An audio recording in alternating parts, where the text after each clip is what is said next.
Le radon est un gaz radioactif naturel libéré par la désintégration radioactive de l'uranium présent naturellement dans le sol. Il est inodore, incolore et présent partout, surtout dans les sous-sols granitiques et volcaniques. Depuis le sous-sol, le radon remonte à la surface par les galeries souterraines et les pores du sol.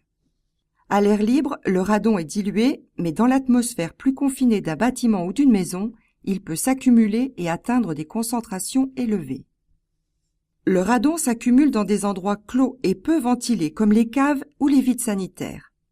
Il pénètre dans la partie habitée par les fissures de l'interface sol-bâti, les passages de réseaux de chauffage et de réseaux d'eau, les portes d'accès au sous-sol et les trappes techniques.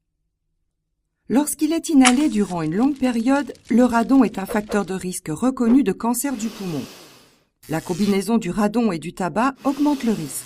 Il se mesure l'hiver quand les bâtiments sont plus confinés, et pendant 2 mois en France et au moins 3 mois en Suisse.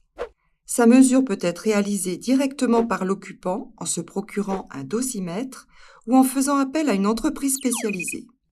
L'unité est le becquerel par mètre cube d'air. La directive européenne de 2013 a été transposée en droit français et en droit suisse en 2018 et fixe un niveau de référence de 300 becquerels par mètre cube.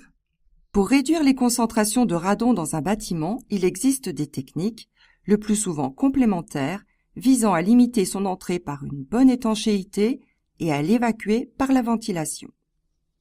L'étanchéification en colmatant les fissures au niveau du plancher et les passages de canalisation. Le drainage par mise en dépression du sous-sol pour évacuer le radon à l'extérieur du bâtiment. La ventilation naturelle ou mécanique adaptée permettant de renouveler l'air dans le bâtiment.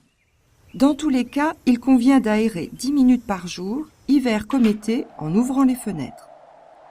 Renouveler l'air dans un bâtiment est très important pour évacuer le radon, mais aussi les autres polluants tels que ceux issus des produits d'entretien et de bricolage, ou des matériaux de construction et d'aménagement.